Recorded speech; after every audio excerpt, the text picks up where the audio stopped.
Welcome to the It Was the Thing on TV podcast, episode 20, submission 075. Who Wants to Be a Millionaire Wannabes? We're going to cover 3 shows this episode. We're not going to spend a lot of time in each episode for obvious reasons. We don't want this show going on for 2 hours. We're going to talk about 3 shows who are trying to capitalize off of the Who Wants to Be a Millionaire bandwagon in 1999 and 2000. We're going to talk about It's Your Chance of a Lifetime and Winning Lines and 21. And joining me as always are Chico and Greg. Say hi, guys. Hi, guys. There you go. Good. The first show we're going to talk about today is It's Your Chance of a Lifetime. It aired on Fox for 5 episodes, 5 big episodes, between June 5th and June 10th of 2000. It's Your Chance of a Lifetime was supposedly a big international hit. And it's coming to America, and it's going to sweep America. And it swept America for all of 5 episodes. It wasn't a bad show. I don't know about you guys. It wasn't a bad show.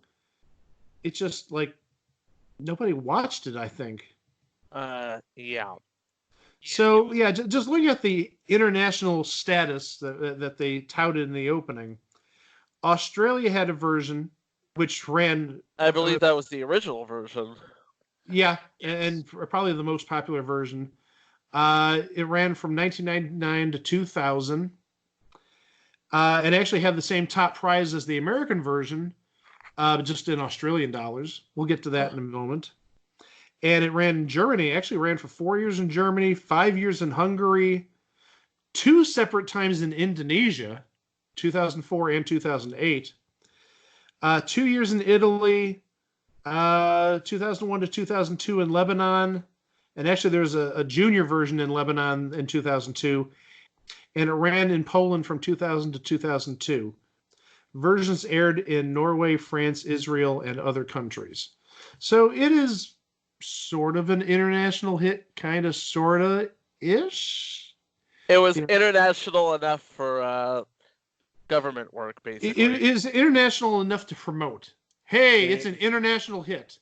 Okay, it's in Australia and a bunch of other countries. Yeah, well, technically, couldn't an international hit be something that's taking place in Niagara Falls, Canada?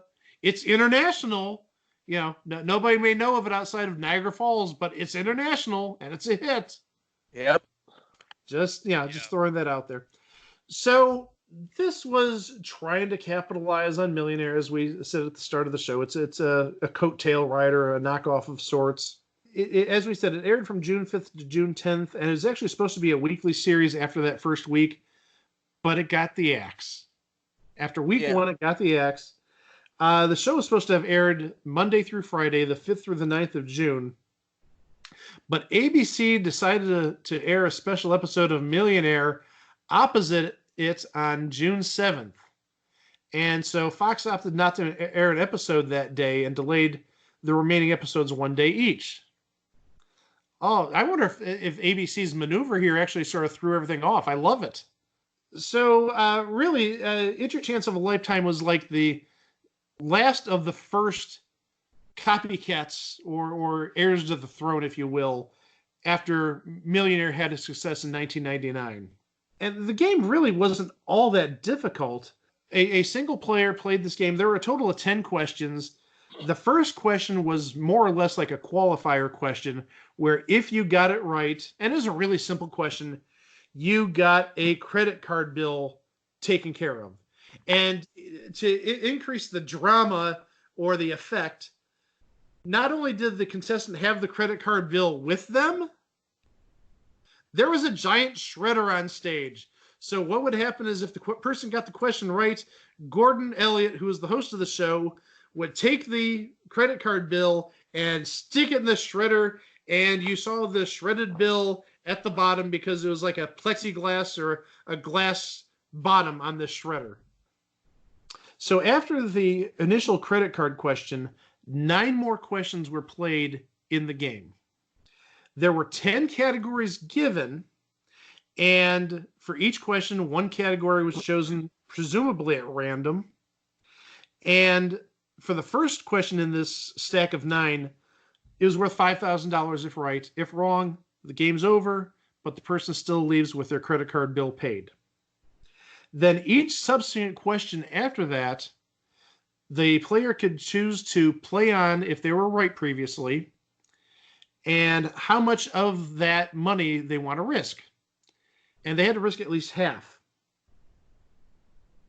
And again, at any time, if you missed it, you lose your wager, game's over, you walk with whatever money that you kept up to that point. But there were a number of times when people were very gutsy and said, we'll risk all of it. They got the question wrong, game over. You still walk with your credit card being paid. There were some second chances available, not unlike Lifelines and Millionaire.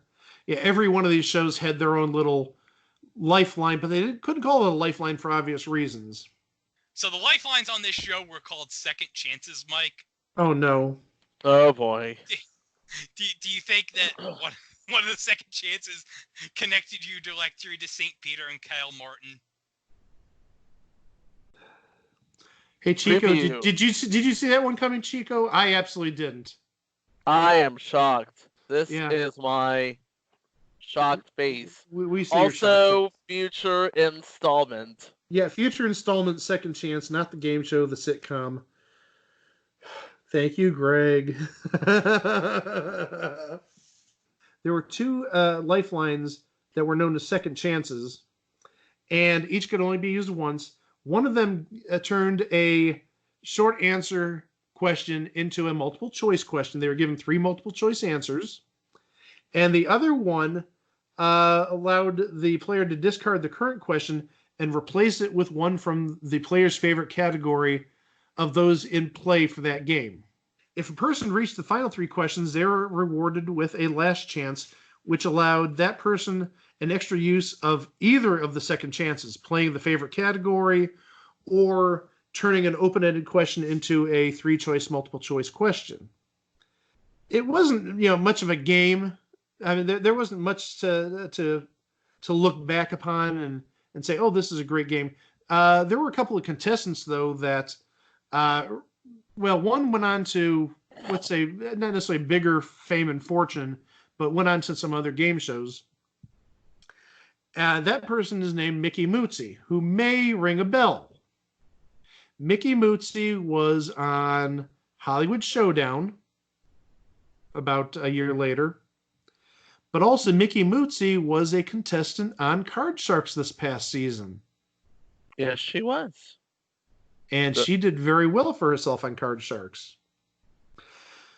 But also, we had a millionaire come out of this. The top prize, as I said earlier, was the same as the Australian version, $1,280,000 plus the credit card being paid. And we had somebody who actually surpassed $1 million. We had Dr. Timothy Shea. Yep. He won $1,042,309. Now, again, like I said, the game, it was a good game. The one thing that really irked me after seeing just a couple of episodes, the whole credit card payment thing, that really sort of irked me because some people had a $9,000 credit card, and then some people had a $1,500 credit card. But also at the same time, what about people like me? And I'll openly admit this, I don't have any credit cards. So what do I do if I got on the show? I have no credit cards. I can't just bring my student loan bill or my mortgage bill and say, take care of it. Yeah, I don't have a credit card either. So yeah, I wonder... hit a rose on both your noses. Well, but the thing is, where I'm getting at is it sort of limits the contestant pool because, yeah, I'm sorry, I haven't had a credit card in 20 years, and yeah, I've never had a credit card bill go above like $1,500.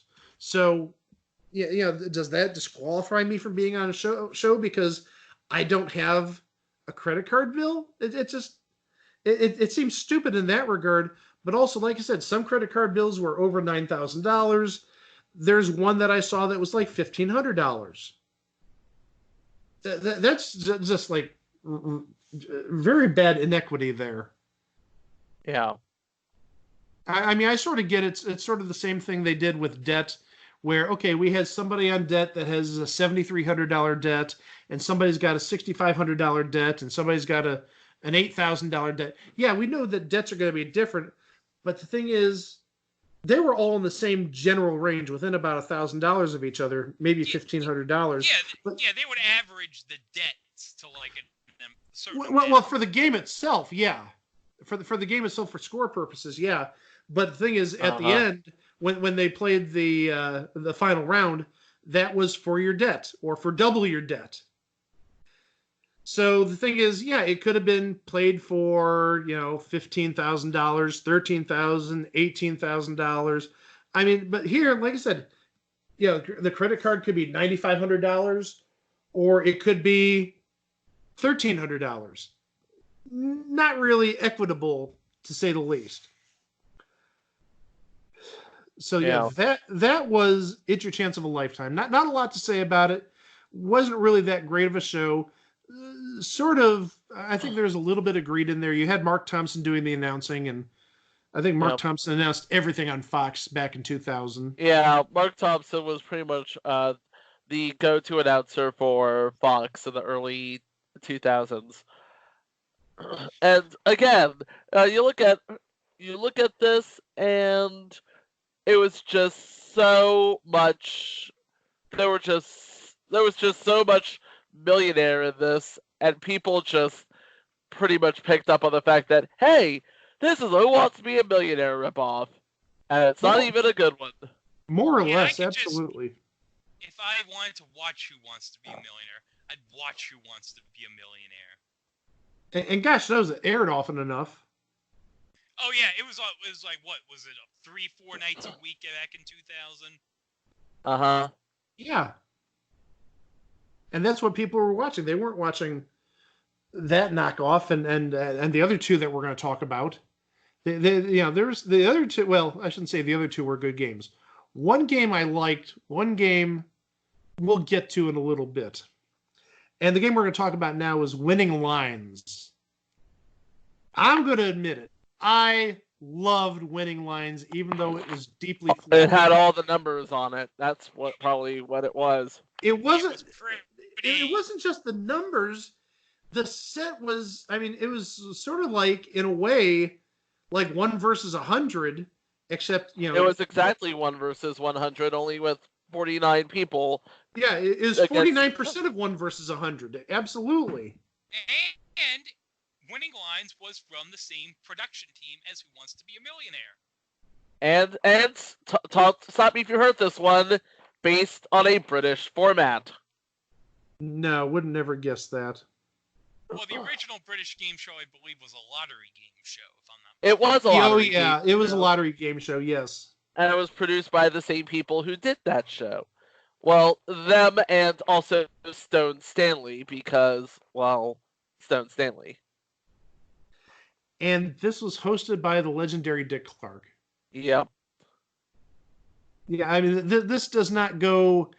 it's not one of his top games in his resume. Obviously, Pyramid is first, and then you've got the Challengers, and you've got probably the Krypton Factory even above that.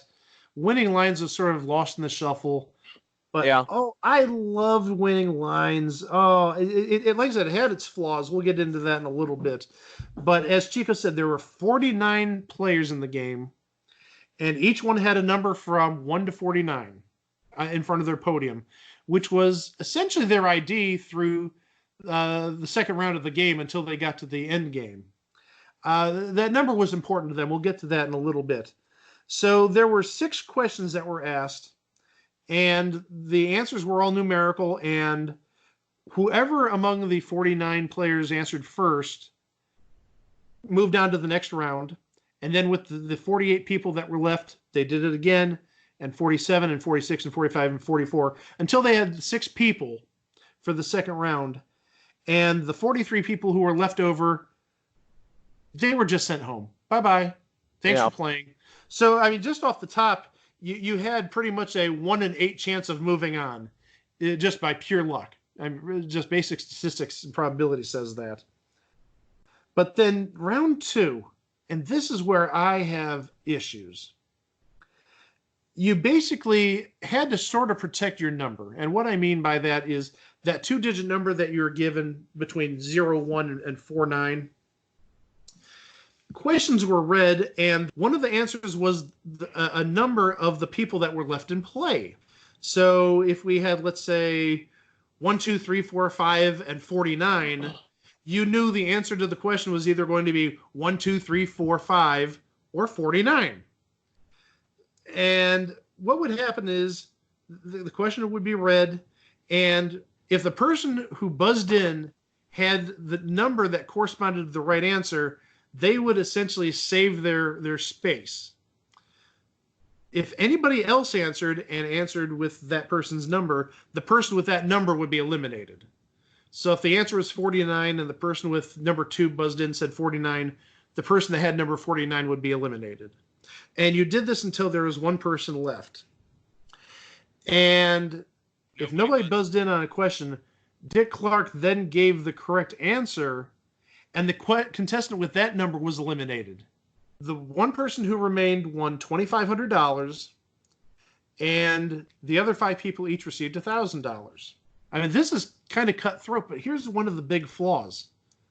Just the way you look at it, if no person defends their number, you're going to go through 5 questions. Yeah. You've got 6 people, 6 numbers in play. One person's number is not going to come up at all. That person is essentially safe, if you think about it. Or at least has the best chance of winning. Let's say that. The best chance of advancing.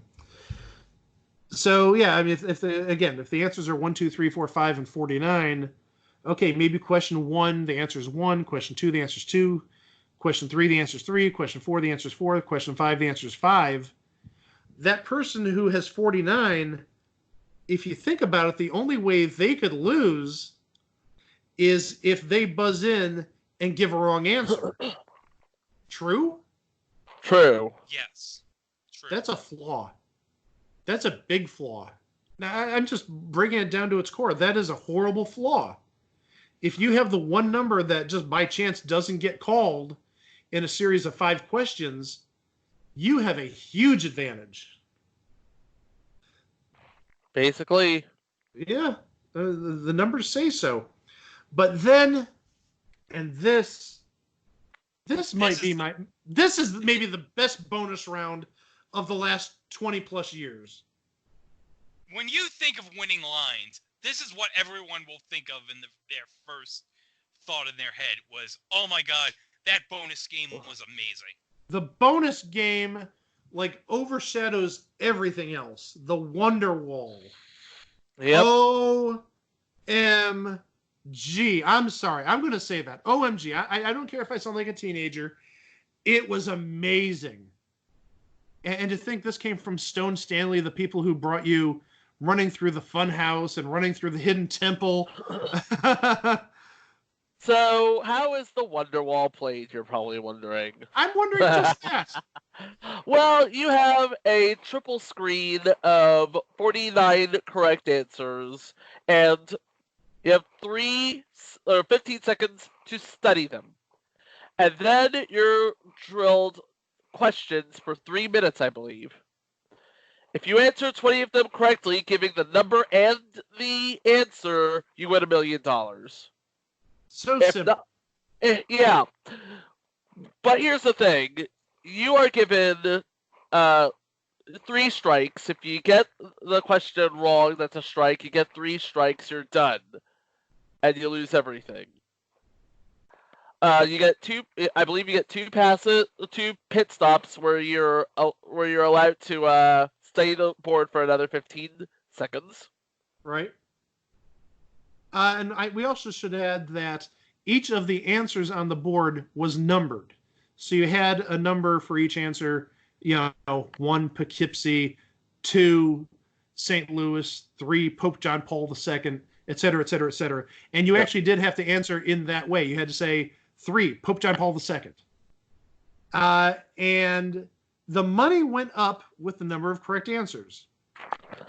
This is a long way, so we're going to go through the entire ladder. There's actually, there are 20 different spots on this ladder, so if you got 0 or 1 correct answer, you won $2,500. 2 got you $5,000. 3 got you $7,500. 4 got you $10,000. Then $15,000, $20,000, $25,000, $30,000, $40,000, $50,000, $60,000, $70,000, $80,000, $90,000, $100,000 for 15 correct answers. $200,000, $300,000, $400,000, $500,000, and then all 20 got you $1 million. And the premiere episode had somebody so close to the $1 million. Oh. Catherine Rahm. I don't know if you remember her. Catherine Rahm. I do remember her. Yes. And she breezed through this game. And she was down to, she was at the 19 correct answers, $500,000 in her pocket. And the time was counting down. She maybe had 10 seconds left, maybe a little bit longer. And she ultimately bailed, left with $500,000. But there's one big thing. She still had a pit pass to use, a pit stop. She still had a pit stop to use. So she could have used the pit stop, taken the 15-second timeout, looked for that one answer, won the $1 million. Wow. But yeah, I mean, I loved everything about this game, minus the flawed second round. But the Wonderwall, like I said, that might be the best bonus round we've had in the last 20 years or 20 plus years at this point. It was amazing. And you had Dick Clark running it all. And Dick Clark is a consummate pro. I mean, it was a great host. It was a decent show. But not unlike Monopoly and Super Jeopardy that we talked about the previous episode, it was buried on Saturday night. It was a Saturday night at 8 o'clock. I don't know if it would have done any better in any other time slot, but it's sad that this show lasted only from January 8th of 2000 to February 18th of 2000. Only 10 episodes were recorded, and actually one of them went unaired, so only 9 shows aired. Yeah. But that's Winning Lines. Now, do you guys have anything to add about Winning Lines? Well, did you mention the bailouts? You were allowed, as Chico said, with 3 wrong answers, the game's over. You lose everything you had earned up to that point, minus the $2,500. When you got down to 2 strikes, or if you got to 15 seconds left in the game, you could bail out and leave with the money that you earned, which Catherine Rahm did, as we mentioned earlier. Yeah. Winning Lines, I thought it was a very good concept for a game show. I think out of all the 3 other shows that came out of the wake of Millionaire, between Greed, Winning Lines, and 21, I personally, I like Greed a lot, but I think as far as presentation and everything goes, this was the best, especially with the bonus game. I actually would agree with you. Greed was a little too cutthroat for me. And like I said, you had Dick Clark. The game, I just love the concept of the game outside of its flaws, and the Wonderwall is just absolutely amazing. But you talked about 21. I think that's where we're going to go next. 21. Yeah. So 21 was a revival of the infamous game show of the same name from back in the late 50s.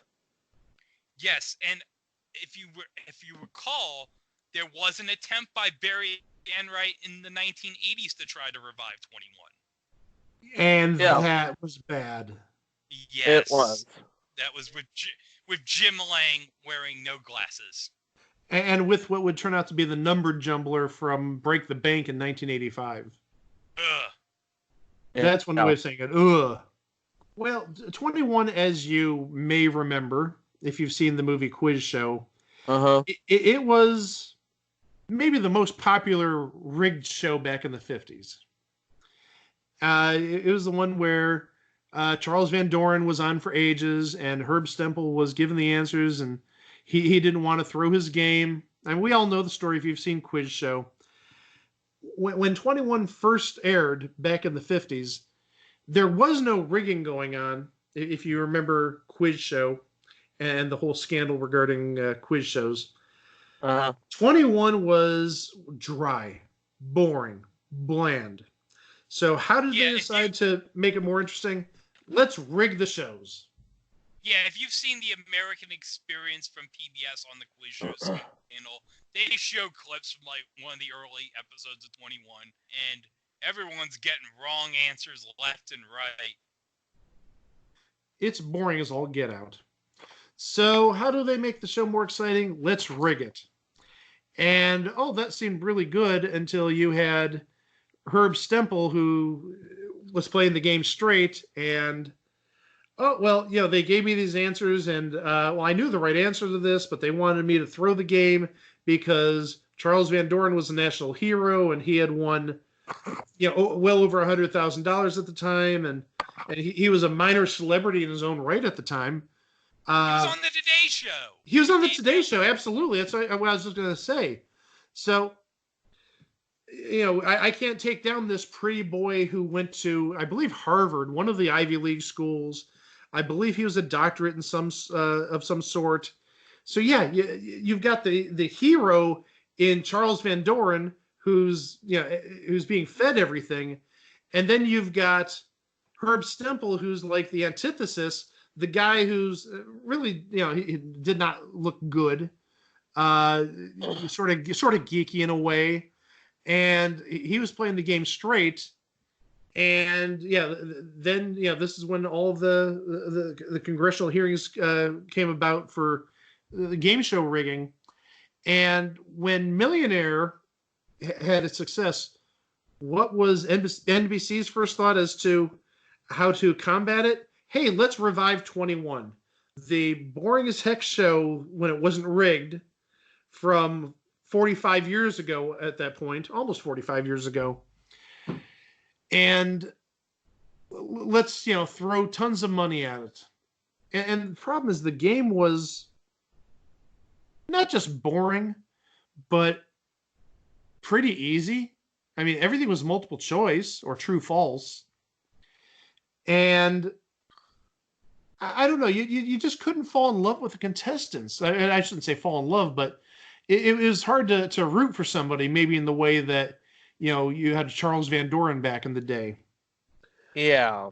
So the game 21 is just, as simple as the game back in the 50s. You had to get 21 points exactly, and you were given a category, and you could take any number of points from 1 to 11, and you were given a multiple choice question.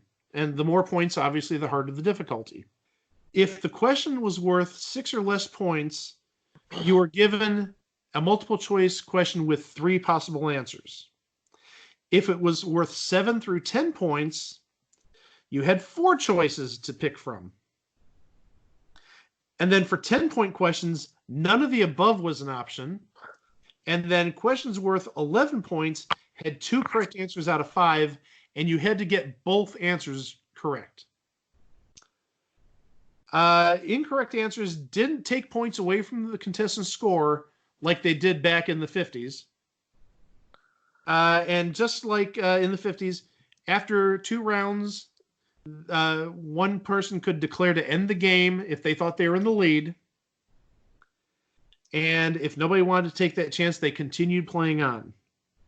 Until, again, either somebody said, I want to stop the game, or somebody got 21 points.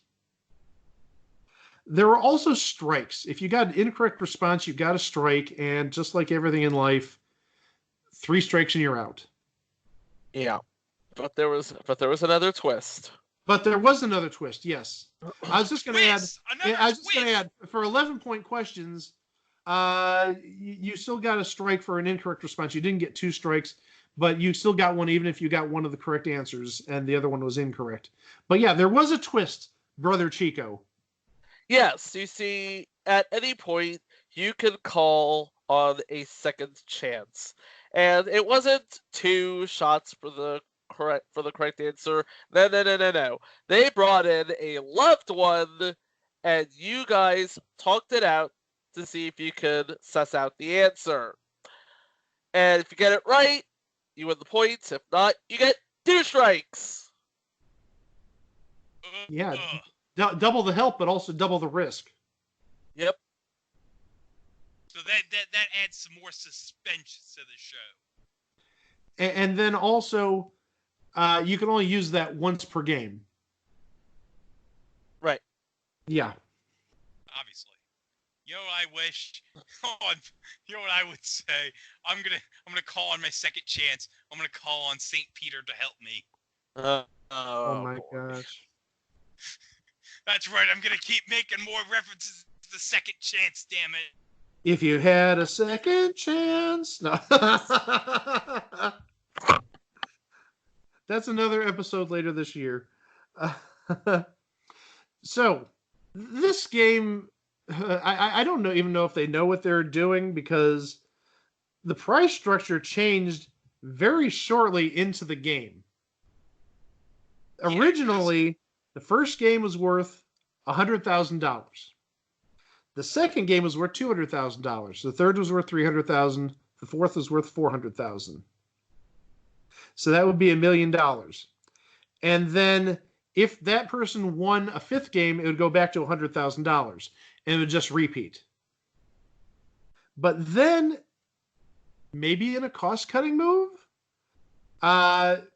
in February of 2000, Game 1 was worth only $25,000. Game 2 was worth $50,000. Game 3 was worth $100,000. Game 4 was worth $250,000. Game 5 was worth $500,000. Game 6 was worth $750,000. And then Game 7 was worth $1 million. I almost feel like I should have my pinky finger up to my mouth. $1 million. Well, it was 2000. It was very timely for the Dr. Evil reference back then. Well, it would have been, yeah. And anybody who lost received $1,000 in consolation money. But then there was a bonus round added. Yes, the perfect 21 bonus round. Yeah. This looks really lame in comparison when you're talking about winning $400,000 in a game. People could win up to $210,000. Uh-huh. There were 6 true-false questions. The first one was worth $10,000. The second was worth an additional $20,000. The third was worth an additional $30,000, all the way up to the sixth question worth an additional $60,000. $210,000. Perfect 21. 21 times 10,000 is 210,000. Isn't that lovely how math works out? Now, here's the catch. If you can stop at any time. So if you wanted to take your $30,000 or $60,000 and run, not a problem. But if you played on and you got the question wrong, you went down to 0. And really, when you talk about the big numbers starting at question 4, you've got $60,000 in your hand. Do you really want to risk $60,000 to win $40,000 more on a 50-50 coin toss? Not necessarily a coin toss, an educated guess, but still, it's not a wise decision at that point. But also, again, when you're throwing out millions and millions of dollars, and then your bonus round, oh, you won $30,000. Who cares? That's like butt wiping money when you've won over $1 million at that point. Yeah. I would. If I've already won $1 million, like, why do I need to risk, if I would give him $30,000, I'm like, okay, that's cool. Never $30,000. I don't need to play this game anymore. Well, yeah, I mean, I would just be like, okay, I'll take the $30,000 and move on, because the next game for me could be worth $500,000 or $750,000. I really don't care about the $30,000. I care about the $750,000. So basically, the bonus game in 21 is irrelevant. I would say It's so. just there to be there. Well, I would say after the first win, yeah. I mean, if you win $100,000, padding it with another 30,000 isn't a bad thing. But the thing is, when you've already won $1.5 million, who cares about winning another $30,000 or $60,000 at that point? I mean, it's a good thing, but you're talking about such a small number in comparison to the bigger picture. The one thing that this version had, which I don't think many shows, if any shows, have done since then, is that there was a live band, at least in the early episodes. And that was really a cool touch. It was also a throwback to the original version of 21, which had, I believe, a live orchestra. Yeah, I think everything back in the 50s Yeah. pretty much had live music. Everything back. I think the last game show to have a live musical backing was Let's Make a Deal in the 70s. Well, no, name that tune. No, wait. That's an exception because, well, you kind of needed the orchestra. You kind of need the orchestra for name that tune. True. Yeah.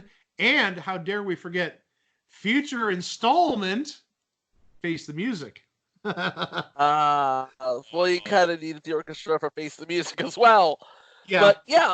But yeah, it was just it was everything about 21 was sort of modern day retro. From the staging, and the plants and everything, to the orchestra in the rafters, and then you had, of course, you had the TV screens for the scores instead of the egg crates.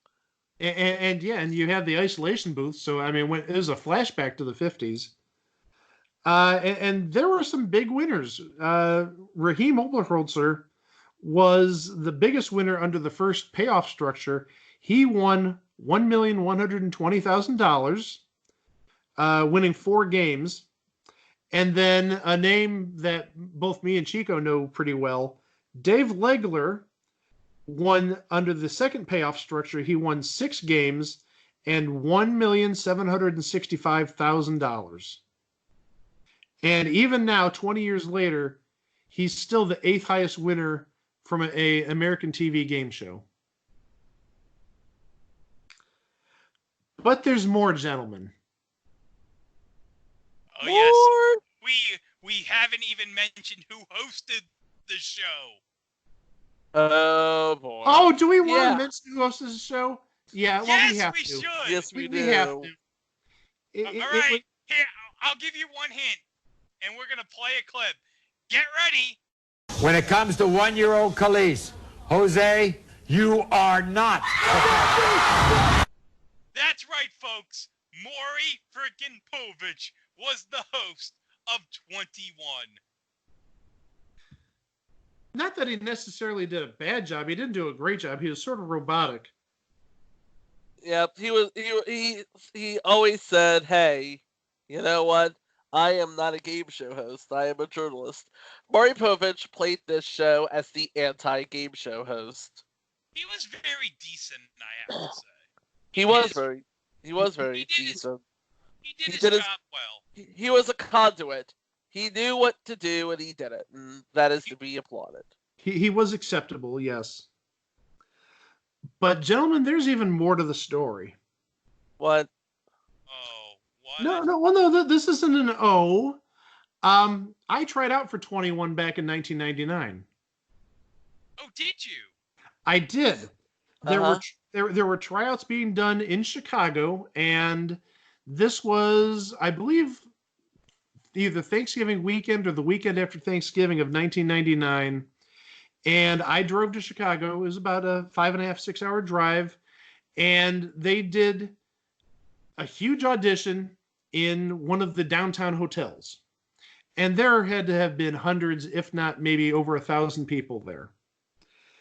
And it took some time to obviously get through that many people. And that was with, I want to say there had to be at least 6, maybe 8 contestant coordinators taking 2 people at a time. It still took like 4 hours to get through everybody. And the game, it was still in flux at that point. Now, when we tried out, all they did was we did the usual boilerplate contestant stuff. We gave our personal information, what we do for a living, stuff like that. But then the mock game itself, it was there were no isolation booths, obviously. Uh-huh. And you played 2 questions, only 2 questions. And they wanted to see how you'd play the 2 questions. And then they sent you on your merry way after you played the 2 questions. And I remember in my questions, I got both of them right. Oh, and there were no multiple choice answers. It was straightforward open answer. So I had 2 questions, got both of mine right. I think I had scored 17 points maybe, or maybe 16. My opponent either had like 17 or 18. He beat me by like 1 or 2 points. And that was it. Okay, thank you. Yeah, have a good day. Drive safely. And obviously nothing ever came of that. But they did tell us what the rules were at that point. Now, remember that this was in Thanksgiving, late November, early December of 1999. The show went to air in January of 2000, so a month later. The original rules that they gave us was that each point was worth, if I remember correctly, $10,000. So if you won the game, you won $210,000. I don't remember there being a bonus game, so that may have just been tacked on at the end. But the big thing is, just like the original 21, oh no, was it 10,000? It might have been something even bigger. It might have been 20,000 or 50,000, or I'm not even joking, $100,000 maybe? It might have been like $100,000. I'm not even joking, because I remember them telling us that, yeah, if you lose a game, you could literally lose millions. You could lose everything. Because they did go by the old rules in the 50s, where if you got a question wrong, you lost points. So if you ended up losing 21-0, you'd lose 21 times whatever that point was worth. So if we're talking like $100,000 a point, and you earn the $100,000 per point difference, you can win 2.1 million while your opponent loses 2.1 million. And they might only have, say, 1.4 million. Yeah, that's what it was. I knew 10,000 sounded too low, because they did mention, just like you could win or lose a life-changing amount of money in one game. That might have made the game more interesting, but then you're just like throwing around absolutely insanely humongous numbers. Yeah. I mean, I understand if, the difference in a game is, say, 4 points, 400,000. But if you get to a situation where, one person wins 21-0, 21-0, that's $4.2 million. I'm sure NBC's not going to like that. No. Yeah, well, if this was the Jeff Zucker era, I'm sure they would have just gone ahead and said, "Oh, F it." So yeah, that was the way the game was, and that really was intriguing when they told us this. It's like $100,000 per point differential. I mean, that's an amazing amount of money. But then they changed it to this, and this just it seems so boilerplate. I mean, if you look at Millionaire had this money ladder. And what was the prize structure in 21 other than just a little money ladder? A money ladder that repeats. It just sucked all the life out of it. And the thing of it is, it was still a top 20 show back when it was airing. Yeah. That's nuts. So, yeah.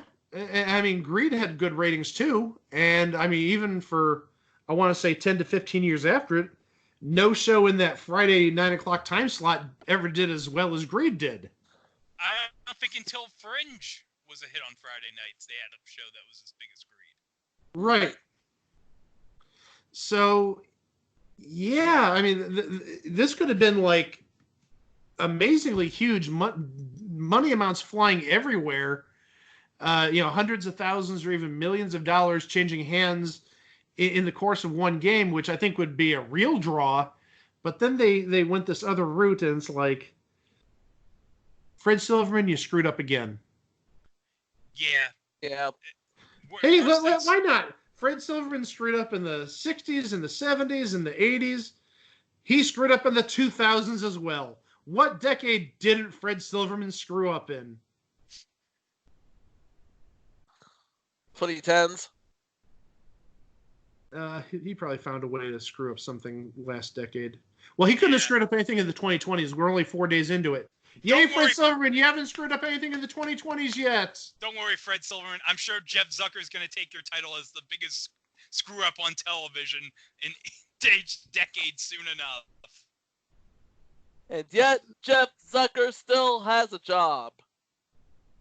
So, yeah, it's amazing that, what could have happened and what really would have probably been a better game. It would have been a better game because there would have been there would have been a risk assessment element, and it would have been a meta game.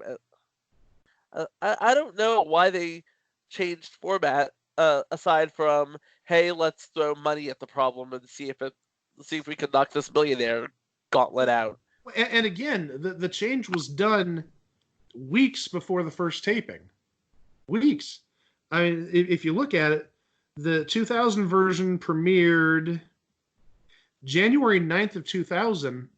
So we're talking literally just over a month after my audition. And I'm sure, and the show wasn't live.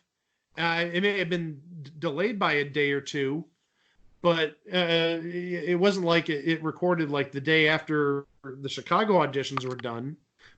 But yeah, it's just the possibilities are endless, and we ended up with this.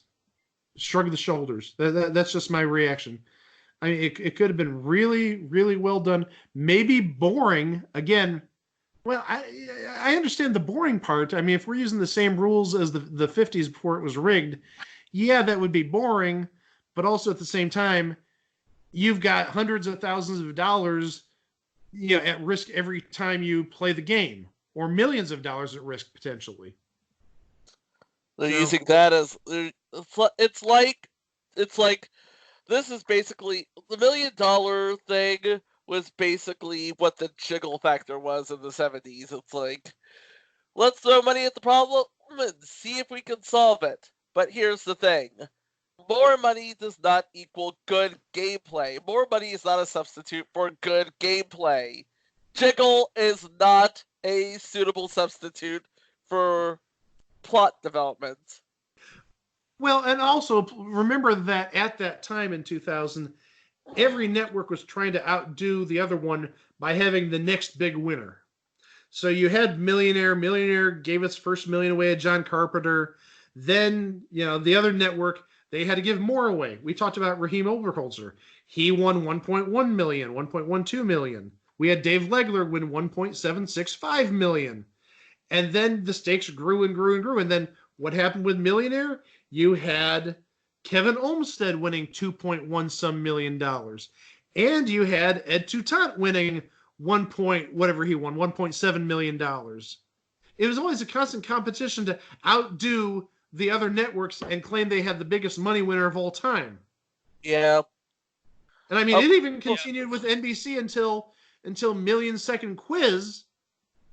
Is that a submission? If not, that should be. What? It should be. And besides, and the thing of it is, if you think it ended with these shows, no, it did not, because what happened in the summer of 2000? Survivor, Big Brother, and then the next year you had The Amazing Race. And Fear Factor and The Weakest Link. Yeah, but those shows weren't trying to outdo the other networks saying, hey, we gave away $2.5 million or $2.8 million or $3 million.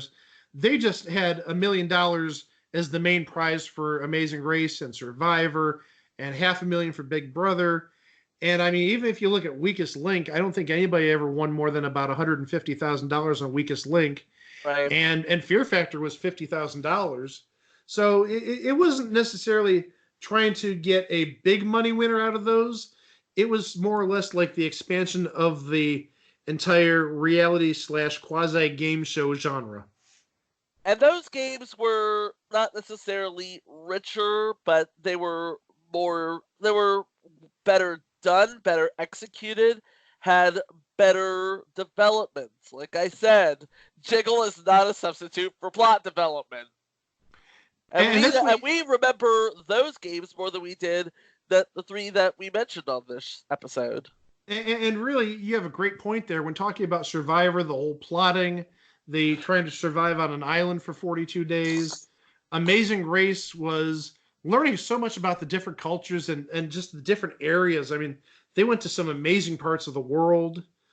Each of them had their own different draw in different ways, but by no means were they trying to ever say, hey, we're the game or the TV show that gave away $8.7 million to Joe Schmo. Spoilers. Another submission. Joe Schmo. What is going on? What is going on?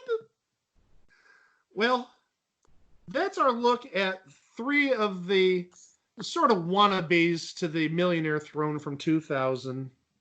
Yep, each one had their own strengths. Each one had a boatload of weaknesses, but ultimately they could have been really good, but ultimately they were just a thing on TV. They were just things on TV, absolutely. Well, as always, we're at www.itwasathingontv.com. And Greg has some news for us about something that we were added to just within the last couple of days. Greg, please tell the listeners what happened. We are now officially syndicated on the Place to Be Nation pop feed. Now, for those of you who don't know about Place to Be Nation, it's on the website placetobenation.com, and it's basically a hub for your pop culture world. In fact, the slogan is the only place to be in your pop culture world. And they have a lot of articles about stuff like wrestling, stuff like comics, stuff like television, and they have a bunch of podcasts. They have a wrestling feed podcast. In fact, Mike, they have a wrestling themed game show. And do you want to know what the title of the wrestling themed game show is? What is it? Body Pressure Luck. Oh, jeez. Oh, brother. Oh, brother, I'm going to answer some tough questions, brother. I'm going to avoid the whammies. But we're also we're going to be on the Place to Be Nation pop feed. So right now, the first episode, as we're recording this, the much famous, Mike, the preview episode is the pilot. The pilot. So Match Game Hollywood Squares Hour, which is episode 1, should be coming up. And so I talked to the guy who runs the feed, Todd. Very nice guy, by the way. He's going to try to get all the episodes up and try to slowly but surely get us up to date, which might take a while since we're currently on episode 20. But I'm gonna find a way to help get us up to date quickly. So you can find Place to Be Nation at the following. You can visit them at their website at placetobenation.com. On Twitter at place2BE_nation, or on Facebook at facebook.com/placetobenation. If that was any more complicated, Peter Tamarkin would be hosting a pilot for it. And the lady from the Star Wars holiday special would be walking around the board. We played Lumpy, yes. That's called a callback, kids. So yeah, we're very proud to be part of the Place to Be Nation network. Please visit them, especially if you're into wrestling. They've got a lot of wrestling podcasts. As always, please like and subscribe us, rate and review us, do all that good stuff, please, to help us. We thank you in advance for any assistance and support you provide us by doing that.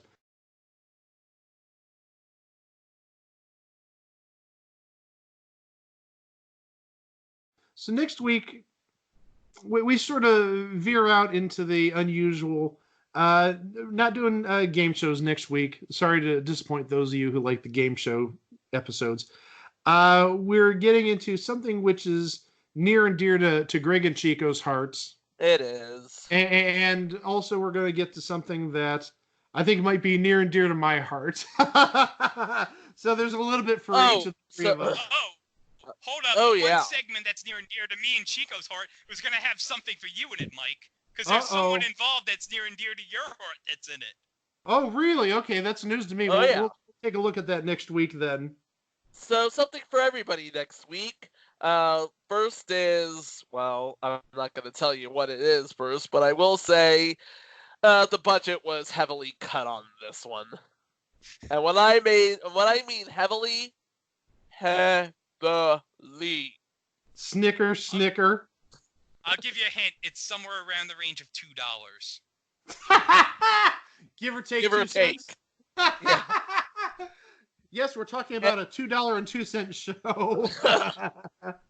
And the second one is something that is, again, we put this on this particular week because of what happened this week. In that something, a favorite of, if not Mike's, and certainly Greg and mine's returned. And by the way, Greg, that wham moment at the end of Wednesday's episode. Oh yeah, what an amazing twist! What an amazing twist! What an amazing twist indeed. Of course, we won't be talking about that. We'll be talking about something else. So be on the lookout for that.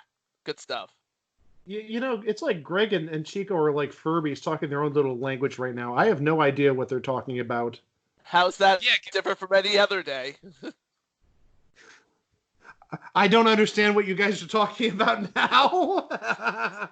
So next week we have 2 more great episodes coming your way. Until then, for Chico and for Greg, I'm Mike. Thank you as always for listening. Bye-bye.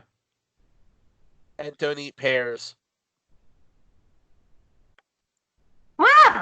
Winning lines. Hold up. Oh no. Wow! It's your chance of a lifetime.